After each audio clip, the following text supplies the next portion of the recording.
Molecular orbital theory, ये भी covalent bond कैसे बनता है, फिर मॉलिक्यूल की क्या क्या प्रॉपर्टीज़ हो सकती हैं, तो उसके लिए पेश हुई।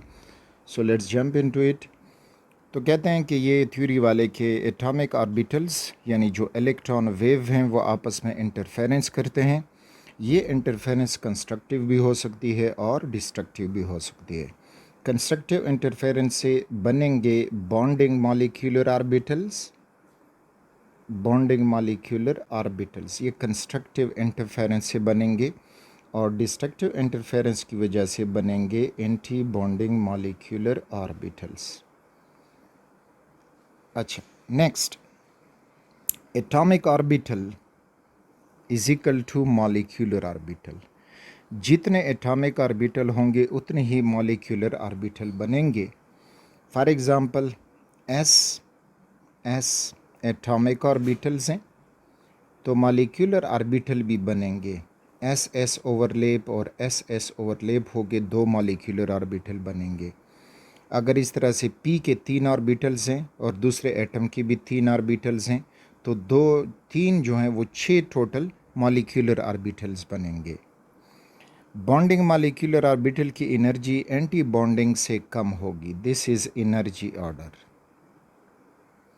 क्योंकि बॉन्डिंग मॉलिक्यूलर ऑर्बिटल वो हैं they are involved in bonding, इनकी वजह से बॉन्ड बनेगा, और जब बॉन्ड बनेगा तो सिस्टम की एनर्जी लो होगी, तो इस वजह से इनकी एनर्जी लो होगी।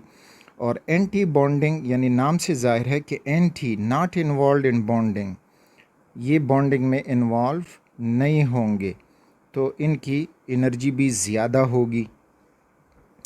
अगला पॉइंट है कि all atomic orbitals participate in forming the molecular orbitals. Remember, for example oxygen है, इसका एटॉमिक नंबर 8 है। तो अब इसकी जब हम इलेक्ट्रॉनिक कन्फिग्रेशन करेंगे तो ये हो जाएगा 1s2 2s2 एंड 2p4। तो अब हमारे पास जो टोटल ऑर्बिटल्स हैं तो वो ये कि 1s 2s और p में फिर 3 ऑर्बिटल्स हैं, तो ए टोटल ऑफ 5 एटॉमिक ऑर्बिटल हैं। तो ये पांचों के पांचों जो हैं वो बॉन्डिंग में इस्तेमाल होंगे। यानी अगर ये दूसरे ऑक्सीजन के साथ मिलेगा एटॉमिक नंबर 8, तो उसके भी ये 5 ऑर्बिटल हैं। तो टोटल जब मॉलिक्यूलर ऑर्बिटल बनेंगे तो वो 10 बनेंगे। ये पॉइंट। फिर ओवरलैपिंग की बात की गई है। ओवरलैपिंग बॉन्डिंग मॉलिक्यूलर ऑर्बिटल में भी हो सकती है, एंटी बॉन्डिंग मॉलिक्यूलर ऑर्बिटल में भी हो सकती है।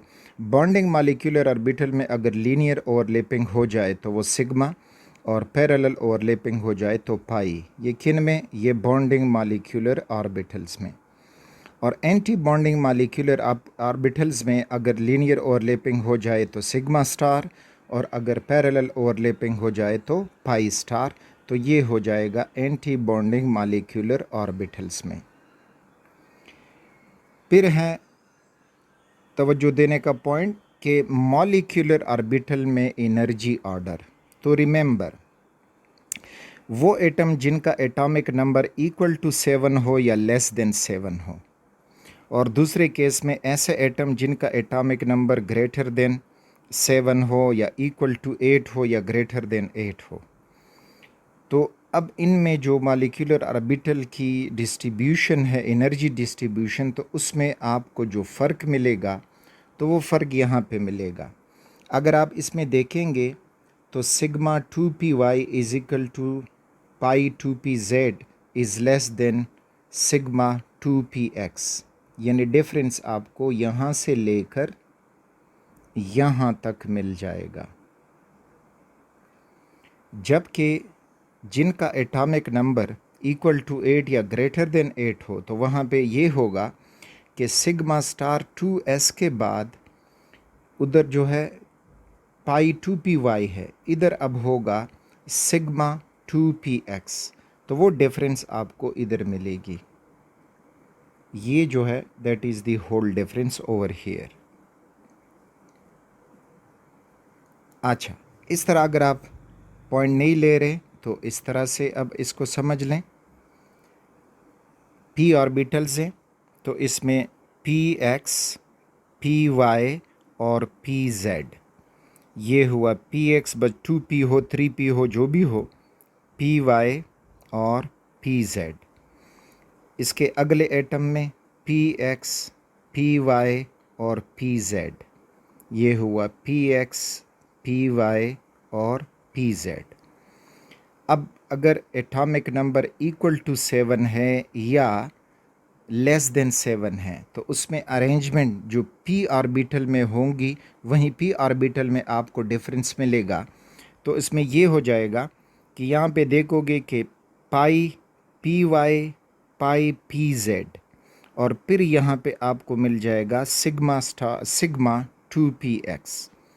यहाँ पे अब ये होगा कि pi star p y pi star p z और यहाँ पे sigma star 2px। So watch the difference. दूसरे का भी डायग्राम बनाते हैं और उसमें हम डिफरेंस देखते हैं। ये जो है दिस इज़ पाई और ये भी पाई पी वाई का और पी जेड का, और ये सिग्मा है पी एक्स का, इसको मेंशन कर लेता हूँ।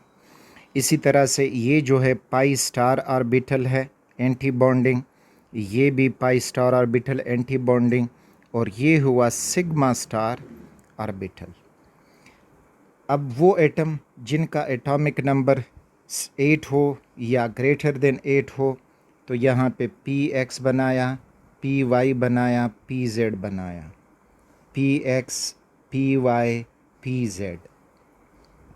अब यहाँ पे ये अरेंजमेंट होगी कि ये sigma p x pi p y pi p z, ऊपर pi star p y pi star p z और सिग्मा स्टार। तो यहाँ पे फ़र्क नोट करते जाएं। This is sigma p x है, ये पाई पी वाई है, पाई पी जेड है, ये pi star p y pi star p z और ये है सिग्मा स्टार पी एक्स। तो जो मेन डिफरेंस है वो अगर हमें दिखाई दे रहा है तो बॉन्डिंग मॉलिक्यूलर ऑर्बिटल में ये बॉन्डिंग मॉलिक्यूलर ऑर्बिटल बने और इधर भी ये बॉन्डिंग मॉलिक्यूलर ऑर्बिटल हैं। तो ये दोनों के मॉलिक्यूलर ऑर्बिटल डायग्राम में आपने ये डिफरेंस का पॉइंट जहन में रखना होगा। और आर्डर इनका अब लिखोगे 1s से शुरू करोगे तो आपको आर्डर फिर इस तरह मिलेगा, sigma 1s sigma star 1s and sigma 2s sigma star 2s is less than sigma 2px, यानी सिग्मा 2px हमें इधर मिल रहा है, ठीक, is less than pi 2py, तो ये पाई 2py ये भी पाई 2pz इज इक्वल टू इनकी एनर्जी होगी। और फिर लेस देन ऊपर फिर देखोगे तो pi star 2py pi star 2py pi star 2pz और आखिर में सिग्मा स्टार 2px। अगला पॉइंट जो है इस थ्योरी का तो वो है बॉन्ड ऑर्डर। अब बॉन्ड ऑर्डर जब मालूम करोगे तो ये मैं पता लगा के देगा कि ये दो एटम जो आपस में अप्रोच कर रहे हैं कितने बॉन्ड बना सकते हैं, और स्ट्रॉन्ग बॉन्ड बनेगा, वीक बॉन्ड बनेगा, स्टेबल होगा, अनस्टेबल होगा। तो बॉन्ड ऑर्डर फाइंड करने के लिए आप क्या करोगे कि electron in BMO total bonding molecular orbital में इलेक्ट्रॉन गिन लो माइनस इलेक्ट्रॉन इन ABMO, और जो एंटी बॉन्डिंग मॉलिक्यूलर ऑर्बिटल है उनमें कितने इलेक्ट्रॉन हैं होल डिवाइडेड बाय 2। तो इससे जो आंसर आपको मिलेगा वो बॉन्ड ऑर्डर होगा। अगर बॉन्ड ऑर्डर की वैल्यू ज़्यादा है तो मीन्स के बॉन्ड स्ट्रॉन्ग बनेगा, so directly proportional to strength. Bond order की value is directly proportional to stability, यानी अगर हम नाइट्रोजन मॉलिक्यूल का एग्जांपल लें, ऑक्सीजन मॉलिक्यूल का एग्जांपल लें और हाइड्रोजन मॉलिक्यूल का एग्जांपल लें, नाइट्रोजन में बॉन्ड ऑर्डर 3 होता है, यहाँ पे बॉन्ड ऑर्डर जो है वो 2 है और यहाँ पे बॉन्ड ऑर्डर 1 है। तो मीन्स कि नाइट्रोजन में जो बॉन्ड है वो स्ट्रॉन्गर होगा देन ऑक्सीजन, ऑक्सीजन में स्ट्रॉन्गर होगा देन हाइड्रोजन। फिर bond order is inversely proportional to bond length. अगर बॉन्ड ऑर्डर बढ़ेगा तो जो बॉन्ड लेंथ है वो कम होता जाएगा। तो मीन्स कि अगर लेंथ आर्डर लेंगे तो नाइट्रोजन में जो ट्रिपल बॉन्ड है वो शॉर्टर है देन ऑक्सीजन के डबल बॉन्ड के, और शॉर्टर है देन हाइड्रोजन के सिंगल बॉन्ड के। तो इस तरह से हम बॉन्ड आर्डर यूं फाइंड करेंगे। फिर जो प्रॉपर्टी दे जाती है मॉलिक्यूलर ऑर्बिटल, तो वो है पैरामैग्नेटिज्म और डायामैग्नेटिज्म। पैरामैग्नेटिक वो मॉलिक्यूल अट्रैक्टेड बाय मैग्नेट, और डायामैग्नेटिक वो मॉलिक्यूल रिपेल्ड बाय मैग्नेट। किसको अट्रैक्ट करेगा, किसको रिपेल करेगा? तो remember, unpaired electron in molecular orbital होंगे तो that will be attracted by magnet, तो वो पैरामैग्नेटिक होगा। और अगर सारे इलेक्ट्रॉन पेयर्ड हैं, कोई उसमें अनपेयर्ड इलेक्ट्रॉन नहीं है, तो वो डायामैग्नेटिक होगा। इसका एग्जाम्पल आप यहाँ पे दे सकते हैं, ऑक्सीजन का मॉलिक्यूल ऑर्बिटल डायग्राम और नाइट्रोजन के मॉलिक्यूल का ऑर्बिटल डायग्राम। जस्ट मैंने लिए हैं पी के जो 2p ऑर्बिटल्स हैं ऑक्सीजन के भी, और 2p ऑर्बिटल जो नाइट्रोजन की भी हैं। 1s और 2s मैंने इसमें नहीं मेंशन किए। अच्छा, अब यहाँ पे जब हम देखेंगे तो हाई ऑक्सीजन, इसके बॉन्डिंग मॉलिक्यूलर ऑर्बिटल में 6 इलेक्ट्रॉन हैं, और जो एंटी बॉन्डिंग मॉलिक्यूलर है यानी इसके ऊपर आपको ये एंटी बॉन्डिंग मॉलिक्यूलर ऑर्बिटल दिखाई दे रहे हैं। तो यहाँ पे 2 इलेक्ट्रॉन हैं और वो अनपेयर्ड हैं। इसका मतलब है कि ऑक्सीजन इज़ पैरामैग्नेटिक। और नाइट्रोजन में देखेंगे तो इसका मतलब है कि nitrogen is diamagnetic, it has no unpaired electrons. इसी तरह इसी डायग्राम से अगर आप बॉन्ड ऑर्डर मालूम करोगे तो बॉन्ड ऑर्डर ऑक्सीजन के लिए ये होगा कि इलेक्ट्रॉन इन BMO, तो ये टोटल 6 इलेक्ट्रॉन हैं, minus electron in ABMO 2 electron हैं, and divided by 2, so you will get an answer of 2। तो मीन्स कि ऑक्सीजन में डबल बॉन्ड बनेगा। नाइट्रोजन में बॉन्ड ऑर्डर मालूम करोगे तो bond order is equal to, अब यहाँ पे जो है 6 इलेक्ट्रॉन है बॉन्डिंग मॉलिक्यूलर ऑर्बिटल में, माइनस 0 इलेक्ट्रॉन है एंटी बॉन्डिंग मॉलिक्यूलर ऑर्बिटल में, और डिवाइडेड बाय 2, तो आपको आंसर मिल जाएगा 3। मीन्स के नाइट्रोजन में एक ट्रिपल बॉन्ड बनेगा।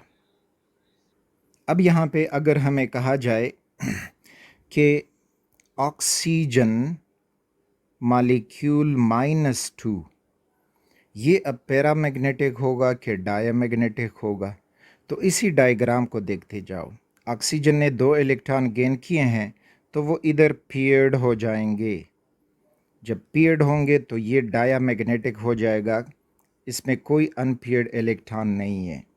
नाइट्रोजन का कहते हैं कि N2-2, तो -2 का मतलब कि नाइट्रोजन ने 2 इलेक्ट्रॉन गेन कर दिए हैं, वो लगाएंगे तो वो इधर π*2py π*2pz में आएंगे। तो इस तरह से अनपेयर्ड इलेक्ट्रॉन इस नाइट्रोजन आयन में बने, नाइट्राइड आयन में, तो ये पैरामैग्नेटिक हो जाएगा। ठीक, दूसरी तरफ अगर वो कहें कि ऑक्सीजन जो है वो 2 पॉजिटिव है, तो डायामैग्नेटिक होगा कि पैरामैग्नेटिक होगा? तो रिमेंबर, अब इसमें ये तो हमने एडेड इलेक्ट्रॉन की, इसके जो अपने इलेक्ट्रॉन थे वो भी ये लॉस कर चुका है, तो सारे पेयर्ड इलेक्ट्रॉन इसमें आ गए हैं, तो अब जाके ये डायामैग्नेटिक ही रहेगा। इसी तरह से N2 का कह दें कि N2 है और +2 हो गया है, तो ये तो हमने एडेड इलेक्ट्रॉन दिए थे, ये हटाते हैं। अब कहते हैं कि भाई जब नाइट्रोजन +2 हो जाएगा तो वो 2 इलेक्ट्रॉन लूज़ करेगा, तो रिमेंबर वो 2 इलेक्ट्रॉन इधर से ही लूज़ करेगा। तो जब यहाँ से लूज़ करेगा अगेन, उसमें पेयर्ड इलेक्ट्रॉन हैं, तो ये फिर भी डायामैग्नेटिक होगा। तो इस तरह से मुख्तलिफ़ चीज़ें आपको दी जाएँ तो आप उससे अंदाज़ा लगा सकते हैं। आयन्स दिए जाएँ, एटम मॉलिक्यूल दिए जाएँ, तो unpaired electron paramagnetic, paired electron to diamagnetic. So that's all about the quick revision of molecular orbital theory. See you in the next lecture.